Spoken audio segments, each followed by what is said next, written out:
Great morning, dear learners at home. This is Ma'am Donna Cesno Corpus of General Tiburcio de Leon National High School, your live stream teacher for the day. You may be feeling the end of the school year vibes, but our learning journey is definitely not anywhere near the end. So grab your learning pocket, notebook and pen, and find the most comfortable area at home and brace yourself for another e-learning engagement only here at Valenzuela Live. Before we begin this day's discussion, why don't we play a game? And to set the atmosphere, we probably need a change of background and a little music perhaps. There you go. Valenzuelano learners, welcome to... We will be playing some sound, and what you need to do is to guess what that sound is. You will be given 10 seconds to key in your answers in the comments. Send some hearts in our live video when you're ready. Let us start with something very familiar, especially during our online classes. Here is our first sound.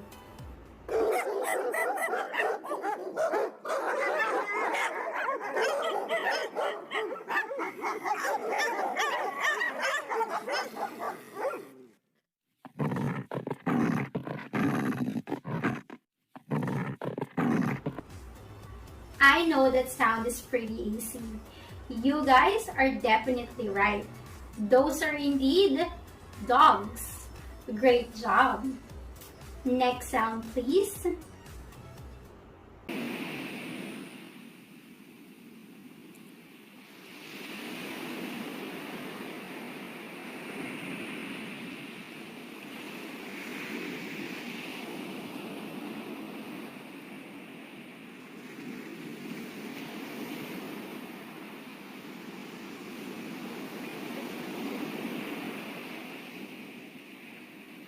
Were you able to get that? Great! That is the sound of waves. I know you are also excited to go to the nearest beach, but right now, our safety comes first. We will definitely enjoy the sands and the waters pretty soon. Let us now have our final sound.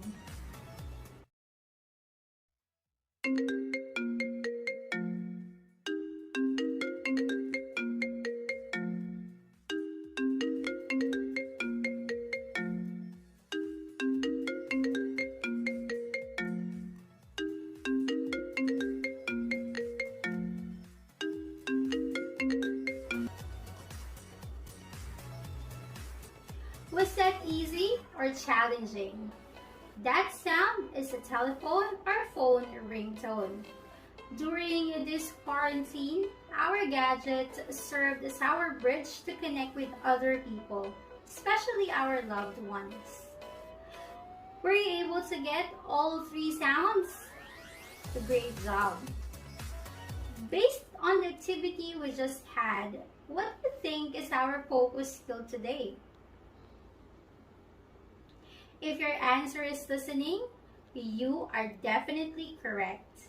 Today, we will focus on the most essential learning competency, determine the worth of ideas mentioned in the text listened to. We will zero in on the following soft skills. First, note specific elements of the text listened to. Second, determine the worth of ideas mentioned in the text listened to. Third, infer thoughts and feelings expressed in the text listened to.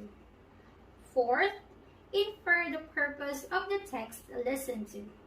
And lastly, process information mentioned in the text listened to.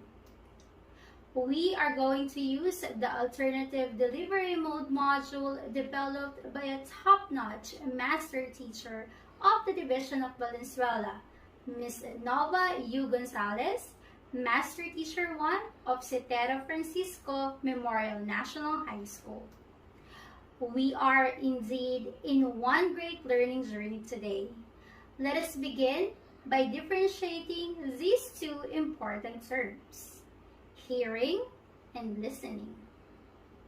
Hearing and listening are two physiological functions that humans use in their daily lives. Although they sound the same, these two actions have their great differences. Hearing is the process of perceiving sounds. This function tells us that there is an auditory stimulus around us. This can happen unconsciously or accidentally. When there is sound and our auditory mechanism is functional or healthy, we recognize sound.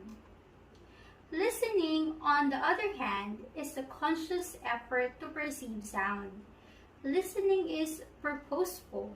It requires motivation and effort on the person's part.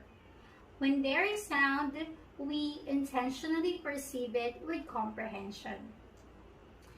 In the study of a language or a second language like English, listening is not just a process but a skill. It is enhanced through study and practice. Let us take a look at the different stages of listening. The listening process involves 5 different stages. The first is what we call the receiving stage. Receiving stage involves hearing and attending. This is the stage where the listener recognizes the stimulus or the sound that we need to pay attention and give meaning. In this stage, the listener categorizes whether the sound is meaningful or not, or if it's a message or just mere noise. Second is the understanding or interpreting stage. In this stage, the listener determines the context and meaning of the words that are heard or sometimes barely heard at all. In this stage, the listener discerns meaning through both the sound heard and the surroundings, which includes cultural, situational, and paralinguistic influence. Third is the recalling or remembering stage. The remembering stage occurs as the listener categorizes and retains the information gathered from the speaker for future access.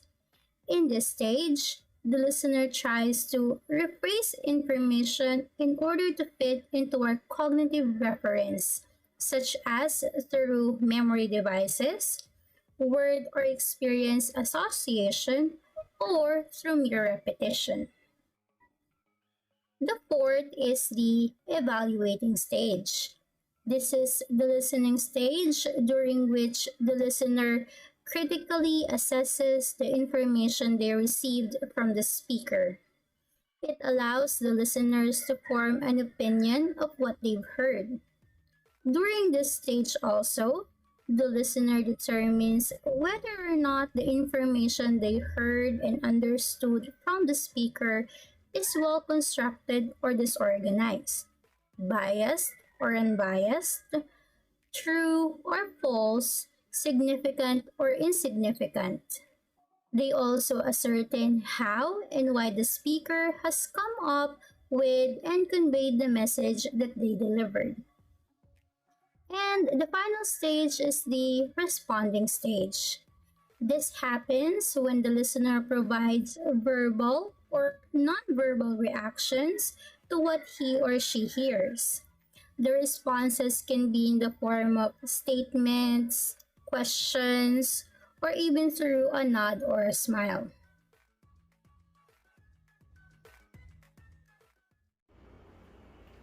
People think that listening is a passive skill, but with the different stages we have mentioned, we now know that listening is more than just recognizing or interpreting sounds. While listening, we employ different strategies or techniques to arrive at meaning. One way to arrive at an interpretation is through inference. When you listen, you need to make inferences about the things happening to what we're listening to. Making an inference is not solely based on your opinion. It has to be based on an evidence. When listening to a story, for example, everything that you hear about the text, like from what the characters say or do, what happens in the plot, where the story happens, and a lot more, all these can be your basis for making an inference. What do we usually infer when we listen to a story? We infer the character's motive in his actions. We infer the purpose of the author in writing the story. We infer how the author would resolve the conflicts, and so on. While listening, we also try to predict. Predicting content is a listening comprehension strategy that listeners use to anticipate what comes next based on clues from the text listened to, and by using their prior knowledge. From the second a listener hears the title of a text, hears information about the characters, and hears a few lines, prior knowledge from what they've learned and from life experiences is used to make predictions or educated guesses. Predicting is an ongoing process that keeps the listener engaged while trying to figure out what is coming next by making new predictions. The listener is also revising old predictions as more information is heard. From beginning listeners to adults who've been listening the majority of their lives, predictions help keep listeners focused and motivated. And it shows that they understand what they are listening. We also listen for gist. Listening for gist is when the listener tries to understand what is happening even if he or she can't understand every phrase or sentence. The learner is trying to pick up keywords, intonation, and or clues so as to make a guess at the meaning. Signposting language refers to the words and phrases that people use in order to guide the listener coherently to what is being said. It is used to make clear what just happened and what is going to happen next. And lastly, listening for specific information. Listening for specific information is when you want to find out specific details about the topic. Those are some examples of listening strategies that can be of great help during listening. It's now time to put our learning into action. Let us have an activity entitled In this activity, we will listen to an audio recording voiced by a fellow live stream teacher, Mr. Rainier C. Concepcion of General Tiburcio de Leon National High School. Listen carefully and take down notes as I will ask some questions afterwards. We will use the comment section for our responses. Are you now ready? Let us start. A lot of parents these days worry about the effects of technology among their children, in particular, the excessive use of social media. Of course, there are two sides of a coin. This can be both beneficial and harmful at the same time. Social media can be a best way to communicate with others and build social networks. This can help teenagers by providing them valuable support that might even help them avoid depression. They also serve as their way of expressing themselves and provide entertainment. Social media also allow them to interact with the world, teach them about a variety of subjects or topics. On the other hand, social media can also affect them negatively. The use of social media may cause sleep deprivation, exposure to cyberbullying, peer pressure, and even heightened mental risks. Parents can protect their children from the harmful effects of social media by constantly communicating with them. Remind them to observe screen breaks. This will lessen the possibilities that their school tasks, sleep, and meal will not be affected. They can also monitor the accounts of their children. Encourage them not to engage in gossiping, bullying, or damaging someone's identity.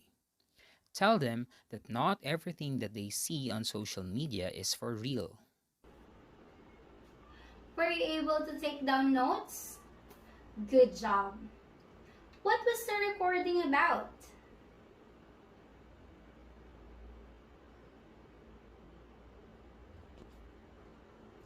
That's right. The recording is about the use of social media, specifically the benefits and harmful effects to youths like you. Let us play the recording again. Make sure to listen to details, especially the ones that you missed in our first listening. After the recording, you will be asked some questions. You will have 10 seconds to answer each question in the comment section. Ready? Let's go!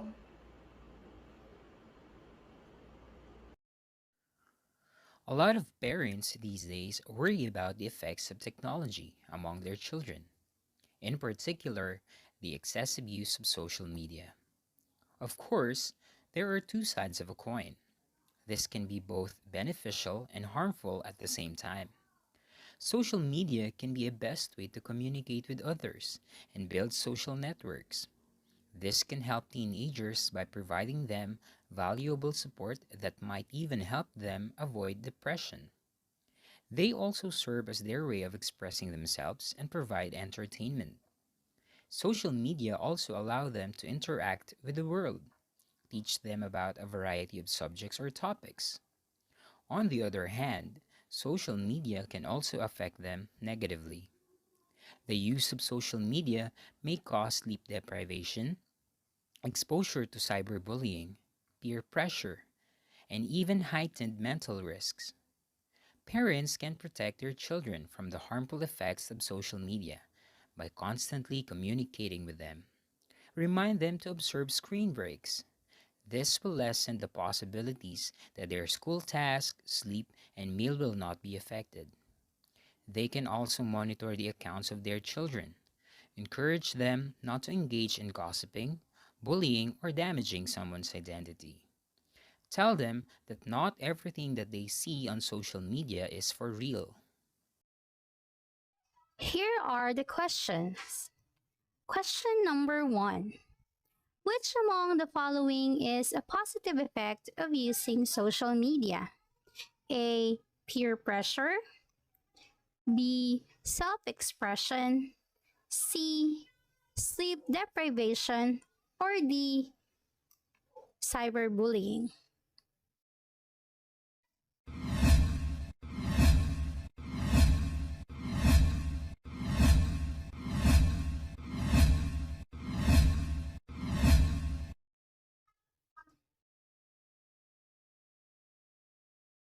The correct answer is B.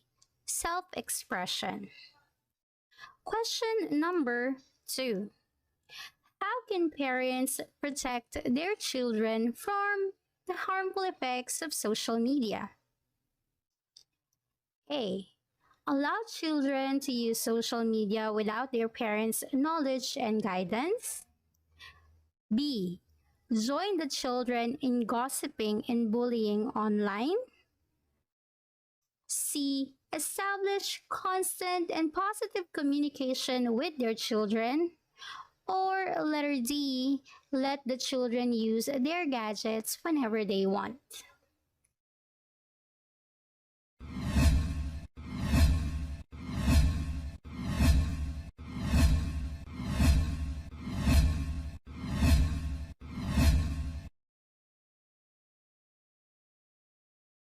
The correct answer is letter C. Establish constant and positive communication with their children. We are now at our last question. Number 3. Who should be responsible in managing social media accounts of children under 16 years of age? A. Teachers. B. Siblings. C. Parents. Or letter D. Friends.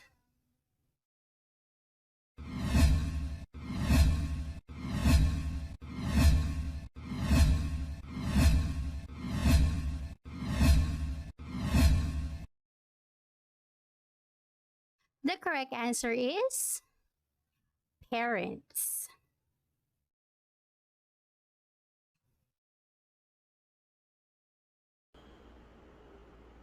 How many correct answers did you get? To those who got the perfect score, great job. Those who did not, do not fret. Achieving good listening skills takes practice. You will definitely nail it next time. Do you have any questions on this day's topic? Do you want to have any clarifications? I know you are now very familiar with our drill. You will be given 3 minutes to type in your questions in the comments. Your 3 minutes starts now.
submitted their questions. As much as we want to answer all of your queries, our time is limited. Our moderator will continue gathering them and will be forwarded to your respective teachers. We have chosen 3 questions to answer for our episode today. First question is from a learner from Setero Francisco Memorial National High School. The question is, why do we need to follow the different listening stages? The listening stages presented to you serve as guides as you practice your listening skill. Familiarizing and even practicing these stages will surely help us become effective listeners. There are times when people forget the understanding or interpreting stage and even the evaluating stage. They just simply jump into the responding stage. Without fully analyzing the message we heard, we endanger the quality of our response, which can make it unrelated or else biased. Remember that we aim to be effective listeners, people who have compassion and wisdom towards other people. Okay, moving forward for our next question from Malanday National High School. How will we know that it's time to respond? This is a great question. Responding is indeed a tricky stage, and as learners, I know you have apprehensions when responding to your teachers. The first sign that you are ready to respond is when you have gone through the 4 other stages, from receiving to evaluating. Reaching the evaluating stage means you have considered everything: the message, the context, and the value. But do remember that not everything is worthy of a response. There are times that we need to be silent. And you'll definitely learn that as you go along in the course of your study. And we are now at the last question, which is from a student of Vicente P. Trinidad National High School. Why is listening important? This question really needs to be highlighted, and thank you for asking. As I have mentioned at the beginning of our discussion, listening is a skill we use daily. When we use it when we converse face-to-face or through phone or other application. We use it when we watch films, shows, or other videos. It is greatly related to other skills like viewing and speaking. When we fail to listen, we fail to understand as well. This can result to misinterpretations that can lead to conflict between people or groups, or worse, even accidents or deaths, especially when we fail to follow spoken instructions. In this age where public discourse is common and we have freedom to freely express our thoughts, enhancing our listening skills is indeed a must. When it is important that we become eloquent speakers, it is equally important that we become good listeners and simply be agents of understanding and peace. I hope I answered the questions well, and I do hope that you learned a lot about the stages of listening. Your teachers will further discuss this topic in your follow-up discussion tomorrow. Enjoy the rest of your day learning. See you in the next Valenzuela Live.